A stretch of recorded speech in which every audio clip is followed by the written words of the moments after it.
Okay, this is for the Russ McKinney audio check. If you can hear me, let me know you can get me, Russ McKinney. We are testing one, two, three. We're good. Thank you.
Y'all watch each other to practice up. See what works. I thought as if watching mighty close. Do you ever find your hands going by?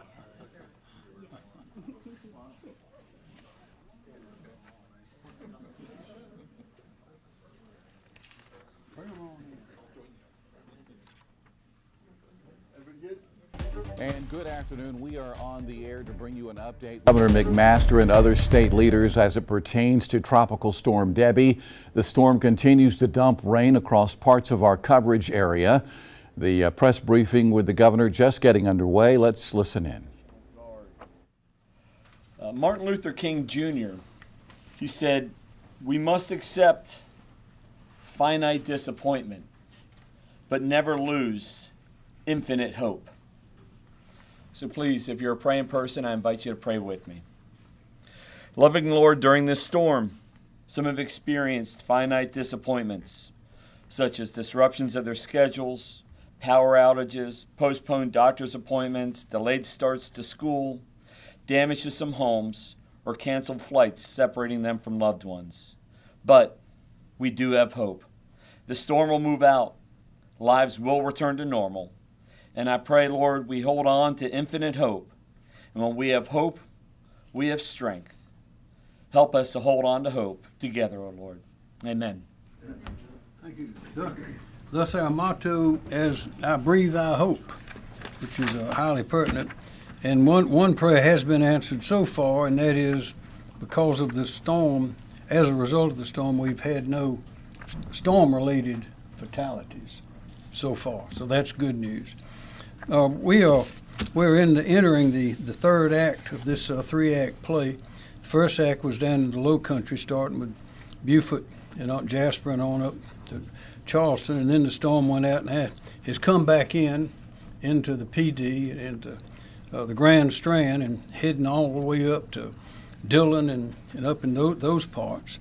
And soon it will be entering the third act, which is the rains are gone, but the flooding, the river flooding will take place. And there will likely be a lot of that. We don't, of course, have precise information, but we know we had a lot of flooding in 2015 and also 2018. And it does not look like it's going to be that bad right now, but it still will be difficult in those areas that experienced it before, particularly around the PD and the Edisto rivers, which are expected to crest this weekend. And I want to emphasize again that even though it's not raining, the wind's not blowing, there's still a lot of danger from this moving water. And where you see it ponding, that doesn't mean it's clean and that the children are supposed to play in it, because there's no telling what's in it from all the overflows. There's a lot of danger there. And again, don't drive on roads, don't drive on water in roads, because there's a lot of danger there as well. But I want to thank everybody for their cooperation. Team South Carolina has really come through. We know the work's not through yet. And after the flooding's over, then we'll have a lot of cleaning up to do. But I want to thank all the citizens for their participation. They were listening, watching, paying attention. They were being smart, they were being safe, and they were being good neighbors, and it has worked. So with that, we'll have probably our last session of formal reports like this, unless something changes. So, John Quirello. Thank you, Governor. After making landfall near Bulls Bay, South Carolina, around 2 a.m. this morning, Debby is now located about 55 miles east-southeast of Charlotte, which is pretty much right on the state line, and has wind speeds of 40 miles per hour. I'm happy to share that Debby has increased its forward speed to 10 miles per hour and should lift into North Carolina shortly. However, we have ongoing flooding concerns and rising rivers that we still need to contend with. The highest winds associated with Debby's landfall today were 48 miles per hour at North Myrtle Beach, 47 miles per hour at Spring Maid Pier, 45 miles an hour at Fripp Island, 44 miles an hour at Marlborough Airport, and 43 miles per hour even well inland at Rock Hill. while gusty winds could persist today, gusting as high as 20 to 30 miles per hour, even up to about 40 miles an hour closer to the Charlotte area. They should be diminishing through tonight and into Friday as Debby departs. Bands of heavy rainfall developed yesterday and have continued into this afternoon, mainly impacting the northeast portion of the state, including the PD, portions of the Charleston Tri-County area, the Catawba region, and the northern and eastern Midlands. 24-hour rainfall in these areas generally range from 4 to 7 inches, with the highest totals including 7 inches at Lynch's River in Florence County, 6 to 6.5 inches at Aner and Laurus in Horry County, as well as in Mullins in Marion County, and even just over 6 inches in Rock Hill in York County. This rainfall has been sufficient to produce localized flash flooding. The flash flood threat could persist into tonight as outer bands from Debby continue to impact the area. The next phase of the event will be the considerable rises on area rivers, with many across the eastern part of the state expected to reach moderate flood stage and a few possibly major flood stage. Fortunately, we are not expecting rivers to reach the levels that we saw during Hurricanes Matthew or Florence, as the governor mentioned, but there is particular concern for major flooding on the PD at Chirraw, PD at PD, Little PD River near Galavant's Ferry, the Edisto River near Givens Ferry, and the French Quarter Creek near Yuge.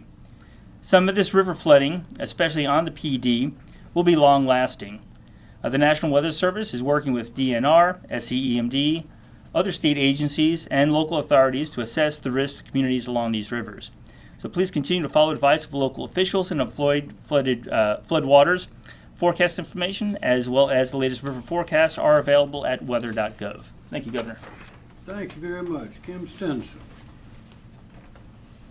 Thank you, sir. Kim Stenson with the State Emergency Management Division. The State Emergency Operations Center, where we're at right now, remains at OPCON 1, which is our highest level of readiness. Priorities here haven't really changed too much since yesterday, supporting local shelter and possible localized evacuation operations, maintaining transportation lifelines, and planning for possible riverine flooding, especially in the PD area and along the Edisto River. We'll also be supporting damage assessment operations, and I'll talk a little bit more about that in a minute. We continue to communicate regularly with the local emergency managers across South Carolina to ensure resources and assistance are being deployed where they're needed the most. Our teams are ready to respond to any developments as Debby continues to move away from our state, including the recovery support. Right now, 6 counties are OPCON 1, which is our highest readiness level and is down from 11 yesterday, and 16 counties are at OPCON 2, which is our enhanced readiness level, and we expect that to move around over the next couple of days. County focus includes sheltering and possible rescue and local evacuation operations. Damage assessments are being conducted today in Bamberg, Berkeley, Charleston, Colleton, Dorchester, Florence, Jasper, Marion, and Orangeburg. Preliminary residential damage reports have been received from Berkeley, Charleston, and Colleton, with little change from yesterday, but the numbers did change slightly. We're looking right now at 70 homes with some level of damage, including 1 home that's been destroyed and 15 homes with major damage, and we'll continue to gather that information. Berkeley, Charleston, Colleton, and Horry are reporting a total of 16 businesses that have experienced some level of damage. And government infrastructure damage is being assessed and will continue to be assessed as we transition to riverine flooding operations and the resulting impacts from that. However, we'd like to note, though, that communications, which is an extremely critical part of our infrastructure, remains in excellent condition throughout the state. In the logistics area, we have fielded 213 requests ranging from sandbags to swiftwater rescue teams, of which 196 have been completed or in progress. Our public information phone system remains open for residents to call in with any questions, and that number is 1-866-246-0133. In closing, I'd like to remind everyone of several items. The first is to stay away from flooded areas and avoid taking any unnecessary risks. We also encourage the public to report any storm damage through the South Carolina Emergency Manager app, which is easily downloaded at your app store. And it's also important to stay connected with reliable sources for updates. Misinformation, as we mentioned yesterday, can be extremely dangerous, so please rely on official channels, including your local emergency management officials, for accurate information. And again, our website at scemd.org and our South Carolina Emergency Manager app remain and continue to be excellent sources of information. Thank you, sir. Thank you. Now, Brett Howard, who's our federal coordinating officer, and early this morning we had a lengthy visit from Robert Salmon, who is the regional administrator of the Federal Emergency Management Administration, and we appreciate the very full and active support. You're welcome, Governor. It's a pleasure. Like I said many times, it is a real pleasure to be here in South Carolina and work with this great state.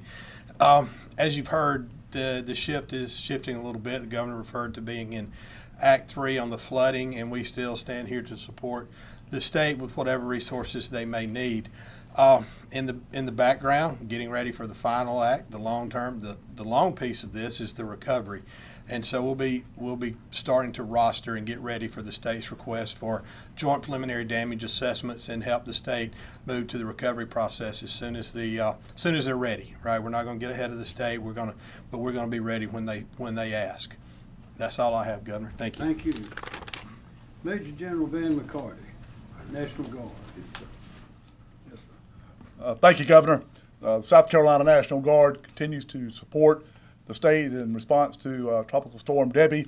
We currently have about 450 soldiers still on duty. We have 66 high water vehicles that are deployed along the coast, with the bulk of those up in the northern part, 36. In the central, we have 26. And we're going to keep 4 in the southern area just to be able to respond to any needs that we may have with flooding on the Edisto. Still have debris clearing teams that are deployed and available, and 2 of our LNO teams are still supporting the counties. Nothing significant to report on our aviation capability. However, the skies seem to be clearing, and we should be able to support flight operations now from Georgetown south if the situation did occur. We're continuing now to evaluate the storm, determine what the needs will be, and we will begin to demob soldiers as quickly as we can. Many of these are traditional M-Day guardsmen that left their homes, they left their jobs to come and serve, and we want to start to redeploy them back to their traditional lives as soon as we can. Thank you. Thank you very much. Secretary Justin Powell, Department of Transportation. Thank you, Governor. The men and women of the South Carolina Department of Transportation continue to work around the clock in response and repair for Tropical Storm Debby. Because of the heavy rains that have been falling in the PD as well as in the Charlotte suburbs, our number of road closures are now at 111 statewide. That number will continue to change as this storm moves out. I'm happy to report, though, since the storm has begun, we have reopened 69 roads across the state that were closed due to the storm. Our focus right now in the Low Country and in the Midlands is really on assessing and repairing roads that were damaged during the storm. And we will prioritize that based on focusing on our primary routes first and then our secondary roads later. In the PD, as this is an active storm, we're actively engaged in response and preparing for any flooding. We have 18 assistance crews that are ready to move into the PD if necessary from the upstate to assist our personnel there. This has been a long event, so encourage motorists again to slow down, encourage them to avoid floodwaters, and if you find a DOT crew, a utility crew, a local public works crew working on the side of the road, be sure to slow down and give them the space that they need to do their jobs. Thank you, Governor. Thank you. Director Robert Woods, Department of Public Safety. Thank you, Governor. Rob Woods, South Carolina Department of Public Safety. With regard to our calls for service, what we're finding is they're trending back towards normal. On Tuesday, we were at 640 calls for service, and again, those are primarily from collisions, disabled motorists, and blocked roadways. We were at 640 on Tuesday. On Wednesday, we're at 537, so a little bit more than 100 below where we were. So again, we're moving back towards normal, and we would expect to be there by tomorrow morning. That said, we have 239 state law enforcement personnel from our Highway Patrol Division, State Transport Police Division, SLED, DNR, and Triple P still assigned to the Traffic Incident Response Mission on day shift today. Tonight, we'll start to draw down some of those personnel and getting our specialized units from the Highway Patrol and State Transport Police, as well as our state support agencies, demobilized so they can get back to their normal operations.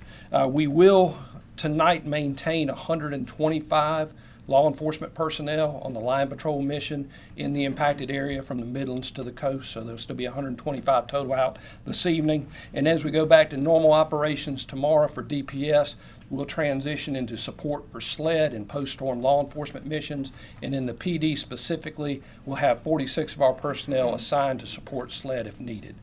That said, again, as a reminder, avoid travel when you can. If you have to travel, just be extra cautious while you're driving. Thank you, Governor. Thank you. Chief Mark Keel, State Law Enforcement Division.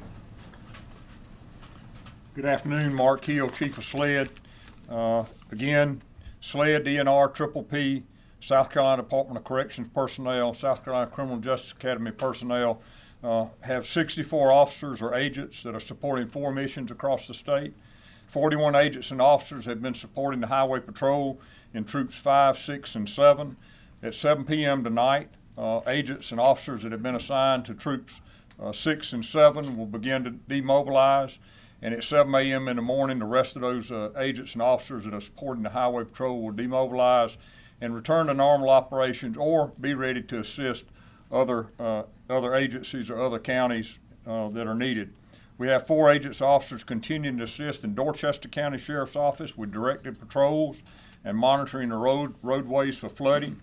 We have 7 boat teams, 7 DNR and 7 SLED agents staged to assist patrol and evacuation missions in areas anticipated to flood. That coverage extends from Lakeview and Dillon to Hemingway in Williamsburg County along the PD River.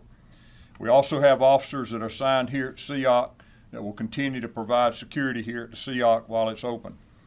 Future operations, ESF 13, again, DNR, SLED, Triple P are planning river patrols along the Waccamaw River in Horry County and the Edisto River in Colleton County beginning Friday, August the 9th.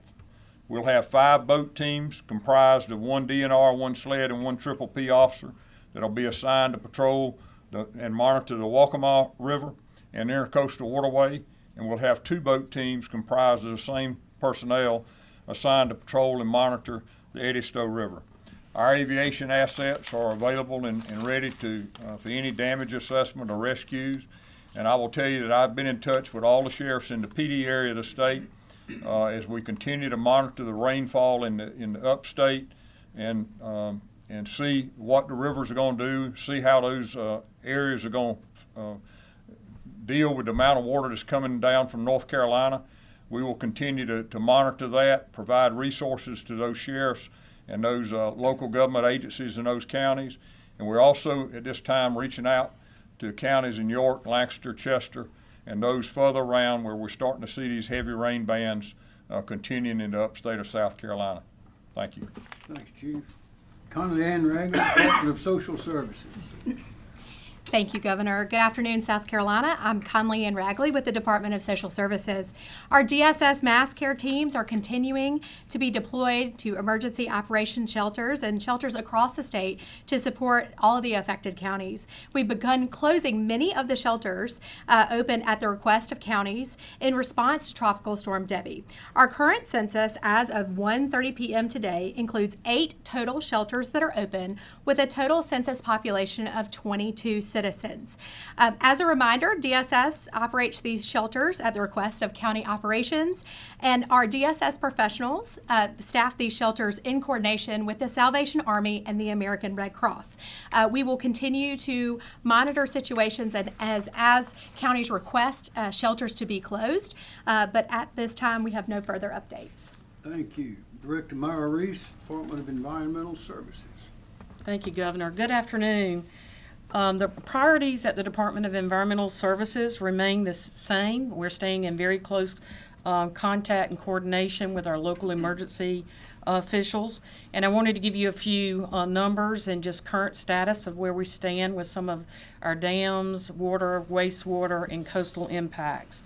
First, beginning with dams, no issues were reported overnight. And we still are only aware of one breach of an unregulated dam. I think there was one that was mentioned may have breached a second unregulated dam. No impacts to roads or homes, but we're trying to verify that. I believe that one was in Florence. But yesterday I mentioned that we would begin our post-storm assessments of dams on Friday. Our team at Department of Environmental Services, our dam safety program folks were very anxious to get out in the field today where they could safely do so. So we began those post-storm assessments of high and significant hazard dams in the state, including some of the pre-storm assessed dams as well. So we identified about 61 or 62 dams. As of 1:30 this afternoon, we have completed about 40 of those post-storm assessments, and I'm happy to report that no urgent or very concerning issues were identified in those post-storm assessments. As far as coastal impacts, beginning tomorrow, our Bureau of Coastal Management will be deploying teams to some of the known erosion hotspots along the coast to assess damage, including damage from the tornado that hit Edisto.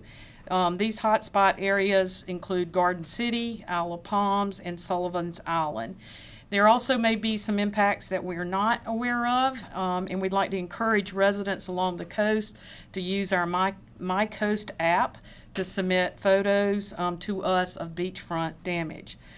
A special message to citizens who have private wells, especially those that are in the PD and low country area where your private well may have been impacted by floodwaters.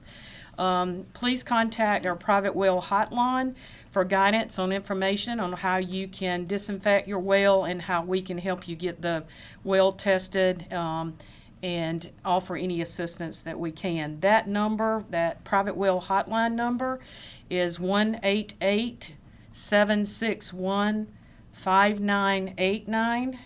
That number again is 1-888-761-5989. In closing, just briefly mentioning drinking water and wastewater facilities, we had one advisory in Berkeley County. It impacted probably about 100 residents, and the water system did a remarkable job going door to door to notify folks of that advisory. We should have some testing done, and that advisory lifted very soon. That's the end of my report. Oh, thank you very much. Director Emily Farr, Labor Licensing and Regulation. Thank you, Governor. It's a good day for South Carolina when we get toward the end of an emergency event, and I don't have a lot to report on our search and rescues. But we are all very thankful for all of the capability, the collaboration, and the support that we have for our South Carolina search and rescue teams, as well as our partners from other states and with FEMA that have been here through the duration of the storm with us. These teams have been mobilized and ready to respond throughout this entire storm, and at the height of the mobilization, we had 414 personnel ready to deploy and respond as necessary. In the days ahead, as flash flooding potential decreases, we will be releasing the out-of-state teams and releasing them back home. But that's not to say that we are not ready to respond to any flooding that may occur in the PD area if response is necessary. We have our extremely capable South Carolina state teams, that's South Carolina Task Force 1, as well as our regional task force teams that will be here and will remain to be deployed or to ready to be deployed to the PD area and the northeast region of the state if needed with potential flooding. Thank you, sir. Thank you. Director Andrew Bateman, Office of Regulatory Staff. Thank you, Mr. Governor. Andrew Bateman, South Carolina ORS. We continue to be in frequent communication with utility representatives. As of right now, we stand at approximately 7,899 storm-related outages. The utilities are working diligently and around the clock to restore service as it is safe to do so. Thank you, Mr. Governor. Thank you, sir. Are there any questions? Yes. Yes, sir. Governor, directed towards Director Reese, you mentioned that 62 dams began post-assessments, and so far 40 have been checked. Is that correct? 40 of those, is that within the Midlands or the Low Country? There's probably about 8 counties. We identified those 62, number one, that those are areas we can safely go ahead and start the post-storm assessments. But we also looked at the total rainfall amounts, and it was a combination of hazard dams and significant hazard dams as far as classifications, and also I think about 8 of the 11 pre-storm assessed dams that we did before. So currently, so far, there's no urgent issues that need immediate action. So we just feel like that's a really good sign for us so far. And we will continue those post-storm assessments through the weekend. I want to emphasize everyone is saying so far because it's not over yet. Any more questions? Yes, sir. For Director Powell or Secretary Powell, there's been a lot of talk about inspecting dams. What about bridges, particularly with rising river waters? Are there any bridges that you're inspecting or keeping an eye on ahead of that? Sure. So, I mean, obviously, what we will do after a flooding event, so we will look at if a bridge gets closed, and there have been bridges closed because of the flood waters. We will send out a bridge inspection team right after there, and they will go look at the bridge. And if there's any findings, we'll keep the bridge closed. But right now, everything we've seen so far is we're able to reopen the bridge. If there's approaches are typically what wash out during the storm, and we'll get in there and repair it as quickly as possible. Do you have a sense about how many bridges have been closed by the storm so far? I believe it's around 30, but I can get you the confirmed number. Secretary Powell, as far as the road closures in the Midlands, where are those located and when do you expect those to open back up? Sure. So there's several in Richland County. Some of them were already closed beforehand due to some of those rains we had beforehand. Where I would say the predominant number of closures we have right now are still in Jasper County, Colleton County down the lower half of the state. Now we're seeing a number of them in the PD, Florence, Dillon, Marlboro counties, and then a few up in York County as well. So it's across the state, and it's really just where those heavy rains are falling. Another question. Yes, sir. For Director Reese, again, you mentioned that DES was looking into a potential issue at an unregulated dam in Florence. Do you have any more details on that? I don't. The staff are en route to go check that out. But here again, the report that we received was, and it makes sense, it's unregulated. So there's no risk to property or roads. So we're just going out there to verify if something else was going on with the dam that might inform us our expertise moving forward. And you mentioned that the department was looking to continue these kind of post-storm exams through the weekend. Do you know how many dams y'all are looking to inspect? There are going to be hundreds. And it all goes back to just the significant rainfall, and that's a very important trigger for us. So there'll be hundreds. We will keep a tally and information on our website so folks will know exactly what we're checking and where we are. Any more questions? Yes. Question for Conley Ann. Can we get an update on how many shelters have closed to this point, in addition to the 8 that are open? You want to come in? You can come in. I like the doorway. Great question. Thank you for that. We currently, as I mentioned, have 8 shelters that are open. During the course of the storm, we have closed 10 shelters, and they're in the following counties: Beaufort 2, Berkeley 2, Charleston 1, Dorchester 2, Georgetown 1, Jasper, and Orangeburg. We're slated also for 4 shelters to close by 3 o'clock today, and those are located, another one in Charleston, 2 facilities in Florence, and 1 in Williamsburg. Our total capacity at the high point of the storm was 127 individuals for census. You got to know.